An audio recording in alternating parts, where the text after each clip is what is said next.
Tonight on First at 9, this Tuesday the 16th of July 2024. Coming soon.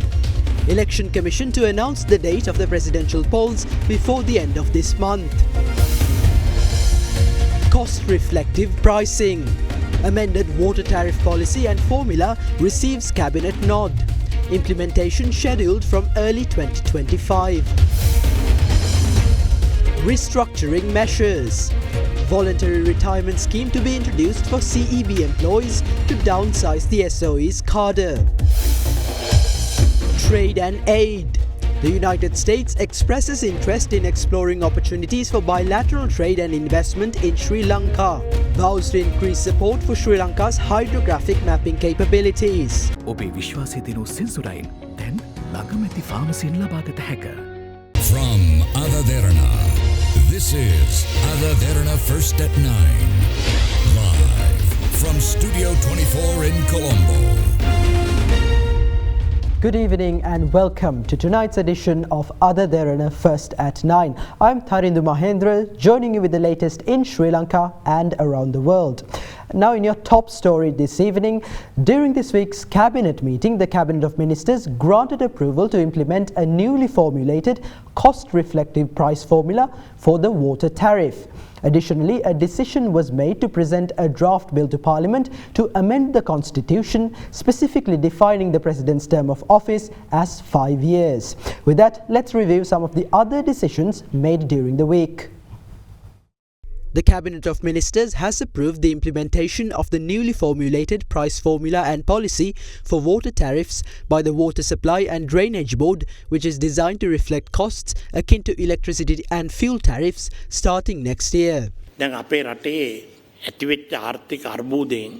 As a means to navigate the country's economic crisis, it is imperative to acknowledge that firms without a cost-reflective price formula are facing the risk of collapse. Yesterday, the Minister of Power and Energy announced the largest concession in electricity tariff in recent history. A similar pricing formula has been devised for water bills, though there will be no price revisions this year. Henceforth, water tariffs will be determined annually in alignment with bus fares, electricity tariffs and fuel prices commencing next year. විදුලිය ඉන්ධන වගේම ජල ගාස්තුවත් එලෙසින් තීරණය වීම ලබන වර්ෂයේ සිට ක්‍රියාත්මක වෙනවා. Meanwhile, in a bid to position Sri Lanka as a knowledge hub in the region, the Cabinet of Ministers has approved a proposal to recognise the minimum qualifications for university admissions accepted by all 193 members of the United Nations as the standard for degree program enrolment in Sri Lanka. Additionally, the government has decided to recognise exceptional qualifications accredited by the United Kingdom's NARIC institution. Further, the government has resolved to increase annual foreign student enrolments across all 17 universities under the University Grants Commission. In another development, the bill proposing to amend paragraph B of Article 83 of the Constitution by replacing exceeding 6 years with exceeding 5 years has received clearance from the Attorney General.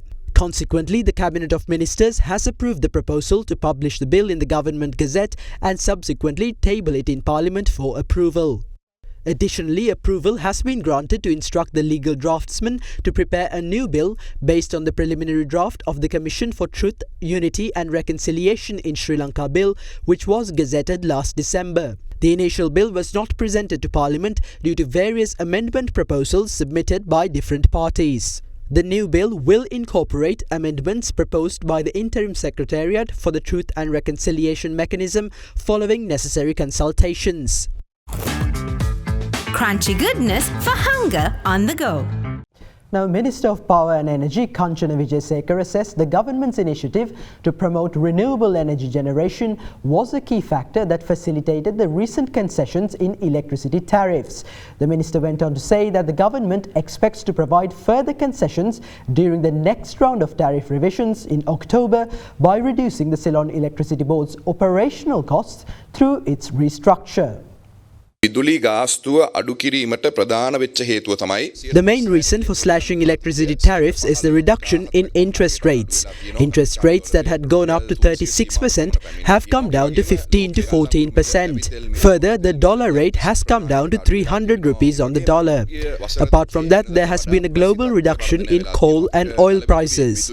Moreover, there has been a higher than expected increase in rainfall during the last 2 years, which has resulted in an increase in hydroelectric generation. Concurrently, in accordance with government policies, several solar power generation projects, including rooftop solar projects, have been connected to the national grid within the last 18 months. Finally, following the completion of the Uma Oya hydroelectric project in April, its power generation capacity was also added to the national grid. Because of these additions, we were able to reduce our generation costs. The CEB will present the proposal for the next round of tariff revisions to the PUCSL by October this year. මහජන උපයෝගිතා කොමිසමට ලබා දෙන්න කටයුතු කරනවා. EBA සේවකයෝ ඔබතුමා කිව්වා 26000ක් හිටිය කියලා. ඔබතුමාම මට මතකයි කිව්වා 5000ක් හිටන ඇති කියලා. 26000ක් කියන්නේ අනුමත කාර්ය මණ්ඩලය. 26,000 is the approved cadre. I believe this number can be greatly reduced. That is why we have introduced institutional reforms. We cannot lay off all these employees at once. We have suggested a voluntary retirement scheme for some employees. Following those retirements, instead of filling all vacancies, only the essential ones will be filled. This will be our policy going forward. That is why 4,000 positions in the CEB have become vacant already. We expect to conduct a complete cadre revision. In the future, there will not be a single entity named the CEB, but a collection of independent institutions. Only essential employees will be recruited for those institutions. ඒ පරිපාලනයට අවශ්‍ය පිරිස පමණක් ඉදිරියේදී බඳවා ගන්න. දැන් විදුලි බල මණ්ඩලයේ වෙනම ආයතන වලට කඩලා වෙන් කරනවා. එතකොට මේවෙන් ජනතාවට ඇතිවන ප්‍රතිලාභය කොහොමද ලබා දෙන්නේ? වෙන් වෙච්ච By creating separate institutions, there will be an increase in efficiency. There will also be more transparency in the services they provide. This will also help us reduce our operational costs. By next week, we intend to establish 2 organizations as part of the restructuring process. The first is the Advisory Committee and the second is the National System Operator. These 2 institutions will develop the plans for the rest of the restructuring process. The first set of institutions will be established within 12 months and we expect to complete the process within 3 years. පිටවන්න අවුරුදු 3ක් තමයි උපරිම කාලය තියෙන්නේ. Horizon Campus 2024 intake. Register now. The United States expressed its commitment to supporting Sri Lanka's progress in the IMF program by encouraging private sector investment and enhancing its capacity to combat corruption. This was conveyed during the 5th United States-Sri Lanka Partnership Dialogue, which was held in Washington, D.C. The 5th United States-Sri Lanka Partnership Dialogue was held recently in Washington, D.C. to express the shared commitment of both nations towards economic prosperity, security cooperation, sustainable development, democracy and human rights, and people-to-people exchanges. The meeting was co-chaired by Acting Under-Secretary for Political Affairs of the US Department of State, John Bass, and Sri Lankan Foreign Secretary Aruni Vijayawardena. According to the Ministry of Foreign Affairs, the US welcomed signs of economic stabilization in Sri Lanka and Sri Lanka's steadfast commitment to the IMF program and reforms which lay the groundwork for recovery, financial governance, and future growth. Both delegations reiterated their intent to explore new opportunities to enhance market access, bilateral trade, investment, and tourism. The US expressed its commitment to supporting Sri Lanka's progress in its IMF program by encouraging private sector investment, enhancing its capacity to combat corruption, and addressing food insecurity for vulnerable populations. The delegations also welcomed continued discussions under the US-Sri Lanka Trade and Investment Framework Agreement in the coming year, where bilateral trade issues are expected to be discussed. The US expressed its intent to continue supporting the sustainable development of Sri Lanka through the US Agency for International Development, including through programs to strengthen transparency, governance, and economic resilience, enhance environmental and climate resilience, and improve energy security and sustainability. The Foreign Ministry added that this includes the announcement of USAID's forthcoming 5-year activity to foster inclusive and sustainable agriculture-led economic growth in Sri Lanka. During the dialogue, the United States resolved to explore opportunities to increase support for Sri Lanka's hydrographic mapping capabilities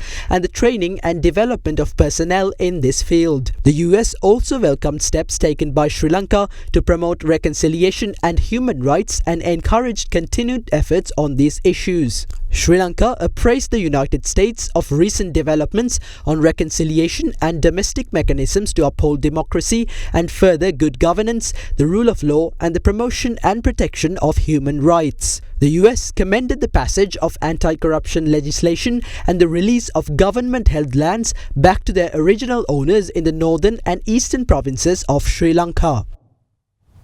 Now, the Election Commission says the dates for the upcoming presidential election will be announced before the end of this month. Addressing a briefing today, Chairman of the Election Commission, RMAL Ratnayaka, assured that nothing will affect the presidential election this year except for a court order preventing the calling of the election. The Election Commission added that a total cost of 10 billion rupees is estimated to be incurred for this year's presidential election. Days are getting closer for the crucial election that will determine who the country's head of state will be for the next 5 years until 2029. Most importantly, the presidential election this year is the first election that will be held during a period where the island nation is recovering from the worst economic crisis it faced during the post-independence era. As per the provisions outlined in the Sri Lankan Constitution, the presidential election can be held between the 17th of September and the 16th of October. Against this backdrop, the Election Commission, which held a media briefing today, assured that they would soon announce the date of the presidential polls. The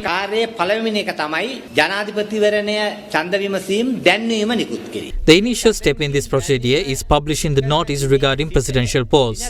The acceptance of nominations for the presidential poll should be carried out between the 16th and the 21st day after publishing the notice of the poll. The presidential election should be held within 4 to 6 weeks from the date of accepting nominations. There has been talk that the relevant announcement can be made after the 17th of this month, which is tomorrow. The candidates must have a considerable time period to execute their promotional and advertising campaigns after handing over their nominations. Additionally, time is required to deliver postal ballots and to execute other duties. Thereby, we have to consider an adequate time period for these processes as well. Further, the date on which the presidential election is held should be convenient for the voters. The date for the presidential election will be announced after considering all these factors. The Election Commission will choose a suitable date for the upcoming presidential election before the end of this month after considering all these factors. Following that, we will publish a notice regarding the polls which will include the date of accepted nominations and the date of the presidential election. We expect to hold the presidential election on the most suitable day after the 17th of September.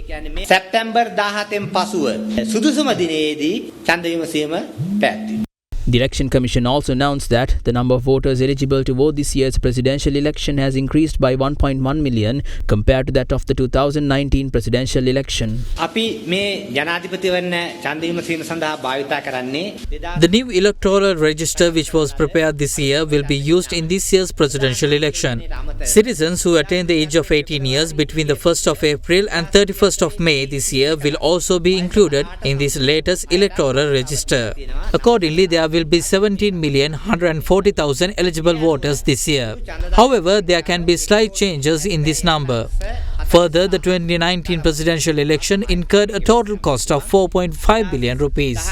As a result of inflation, it is estimated that 10 billion rupees will be incurred for this year's presidential election. There have been no issues in obtaining funds for these purposes as yet. Documents required for the elections are currently being printed. Nothing will affect the elections unless a court issue an order preventing the holding of the presidential election. යම්කිසි උසාවියකින් මේ ජනාධිපති වන ඡන්ද විමසීම පැවැත්වීම සම්බන්ධයෙන් තහනම් නියෝගයක් නිකුත් කරොත් හැර වෙන කිසිම අවස්ථාවක මේ ඡන්ද විමසීම පැවැත්වීම සම්බන්ධයෙන් කාටවත් බාධාවක් කරන්න බෑ. Meanwhile, leader of the National People's Power, Anurukumara Dissanayake, says that President Ranil Wickremesinghe, upon failing to secure a party to contest in the upcoming election, is trying to create confusion within the country in order to postpone the elections. He made this statement while addressing a rally in Kandy today. A public rally organised by the National People's Power was held in Kandy under the patronage of its party leader Anurukumara Disanayaka. We believe the election will most likely be held on September 28. Therefore, there is only a short period of time left. Cabinet spokesman Banduna Gunawardana says that the Cabinet of Ministers approved an amendment to the Constitution stating the President's term in office is 6 years. This confusion regarding the term of office has been taken to court on several occasions. In January 2018, former President Maithripala Sirisena asked the Supreme Court about this issue. The court decided that the term is 5 years. Now, President Ranil Wickremesinghe is attempting to mislead the court and find loopholes in the constitution to postpone the elections. He is trying to create confusion within the country. Why is that? Who is in doubt these days? It is President Wickremesinghe. Who is confused? It is President Wickremesinghe. Why is he in doubt? He doesn't have a symbol, a party or a color. He doesn't even know whether he will contest or not. Because of this, he is trying to create confusion in the country. We urge you not to be confused. The election is confirmed.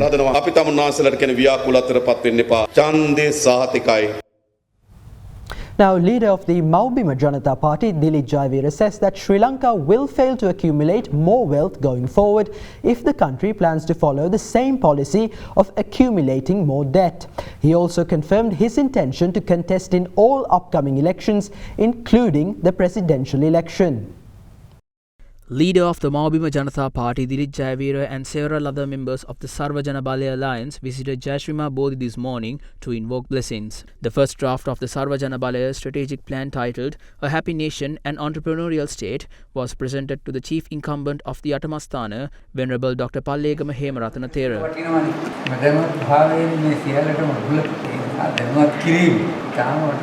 Later, members of the Sarva Jana Balaya Alliance presented copies of the draft of their strategic plan to the chief incumbents of Lanka Rama, Abhayagiri, Isurumuni and Jayanti Vihara. Sarva Jana Balaya උපාය මාර්ගික වැඩපිළිවෙල උන්වහන්සේලාට පිළිගන්නු ලැබුවා. උන්වහන්සේලාගේ අදහසුත් අපට නොකමාව ලබා දෙන බව දැනුම් දුන්නා. ඒ වගේම මේ සංවාදය කඩිනමින් රට පුරා අරගෙන යන්න කියන උපදේශය අවවාදයේ ගෞරවනීය නායක ස්වාමීන් වහන්සේලා අපට ලබා දුන්නා. එතකොට ඒ කෙටුම්පත අරගෙන උන්වහන්සේලාගේ අදහසුත් අරගෙන අපි ජනතාවට අවසාන උපාය මාර්ගික වැඩපිළිවෙල දෙන්න තමයි බලාපොරොත්තු වෙන්නේ. ඉදිරි දින පියවරකට ඉදිරිපත් වෙන බලාපොරොත්තු වෙනවා.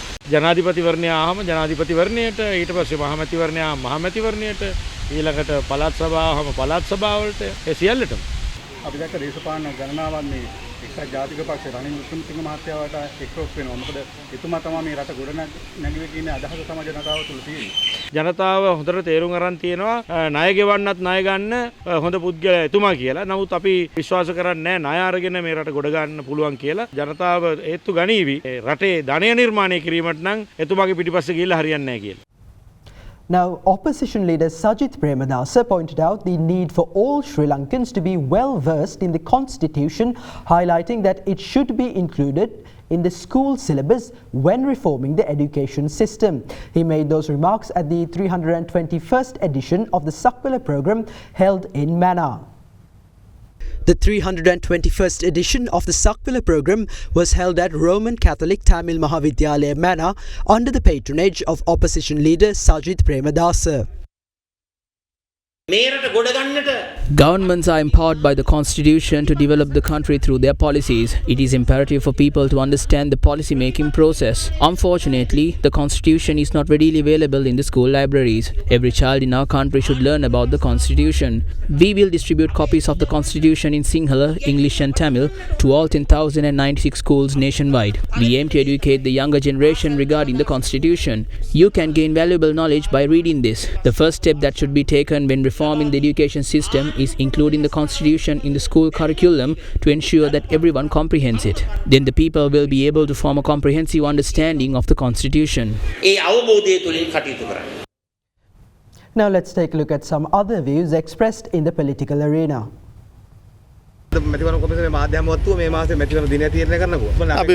As a party, we are ready for the election. That is why we came to meet the members of the Election Commission to discuss matters related to our party and how our election operations will be conducted. We inquired into the matters we should know and also expressed our views.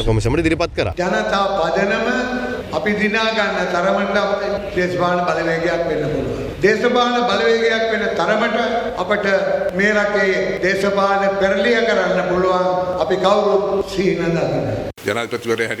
The president accepted the responsibility of a leading bankrupt nation. I'm of the view that the measures implemented by him to take the country out of bankruptcy will lead the public to trust him. Keeping political biases aside, all politicians should join him for the country's future well-being. The president is inviting Sajith Premadasa to rejoin with him to support the ongoing program for the next 5 years. He is even ready to lift the ban imposed by the UNP against him.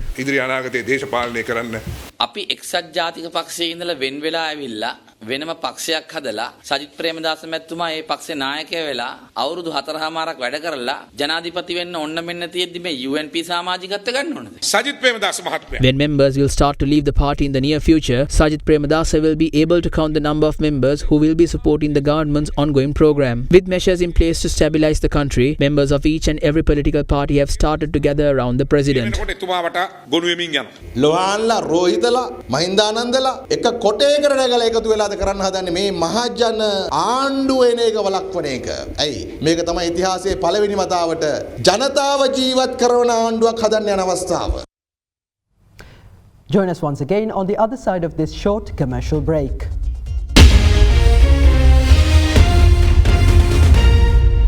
Star dishwasher Dali Tel Indul Pahasuwen Sede. Star dishwasher magic tap එක. Crunchy goodness for hunger on the go.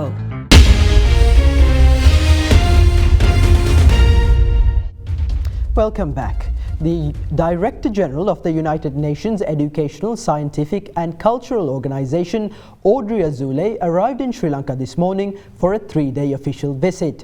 She arrived in the island nation upon an invitation extended by the Sri Lankan government. The visiting UNESCO Director General called on President Ranil Wickremesinghe this afternoon at the President's house in Colombo. She also took part in the celebration of the 75th anniversary of Sri Lanka's membership of UNESCO at the Nelum Pokuna Theatre.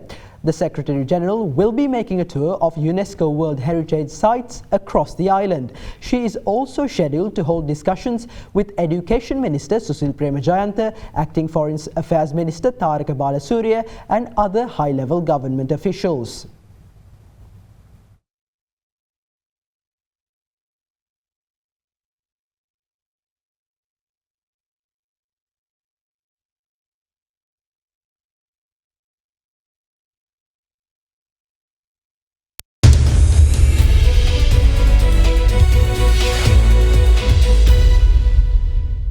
Now in your business news, the Sri Lanka Purchasing Managers Index for manufacturing recorded an index value of 56.6 in June 2024, indicating an expansion in manufacturing activities. The Central Bank of Sri Lanka noted that all the sub-indices except for employment remained above the neutral threshold during the month.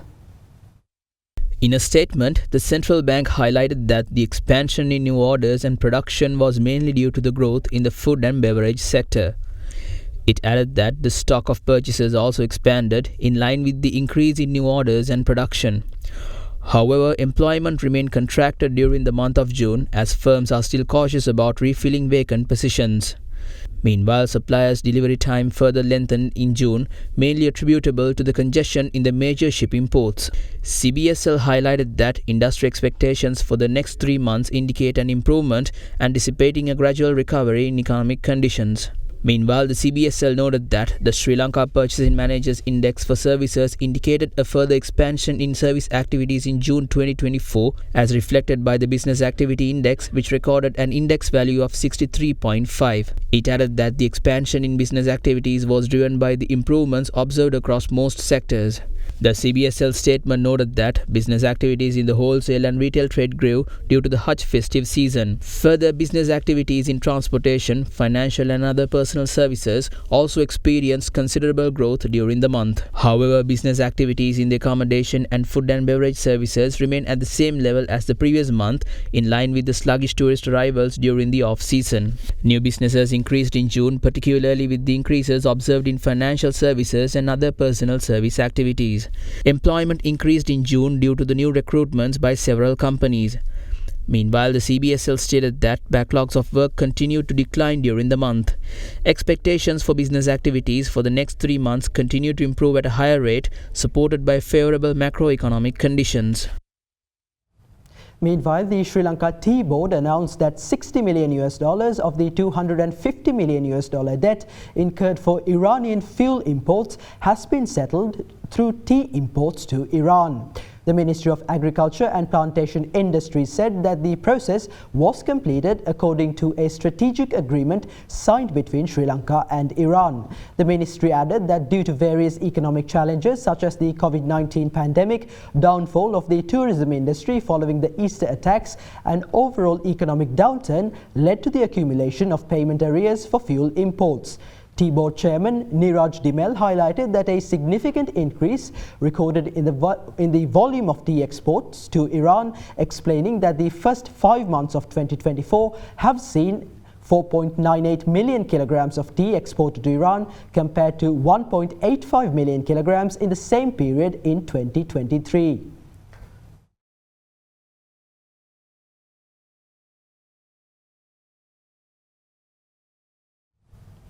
The Colombo bourse edged down today as a result of price losses in counters such as Selingco Insurance, Commercial Bank and Brown's Investments, with the turnover crossing 1 billion rupees. The benchmark all-share index closed 0.11% lower at 11,878.92 points, while the S&P SL 20 ended 0.03% higher at 3,474.85 points. Mixed interest was observed in Haley's, Melster Corp and John Keel's Holdings, while retail interest was noted in Nation Lanka Finance, LOLC Finance and SMB Leasing. Meanwhile, trading volume on the index was recorded at 62 million shares. The banking sector was the top contributor to the turnover, while the capital goods sector came in second. Foreigners closed as net buyers, purchasing over 252 million shares.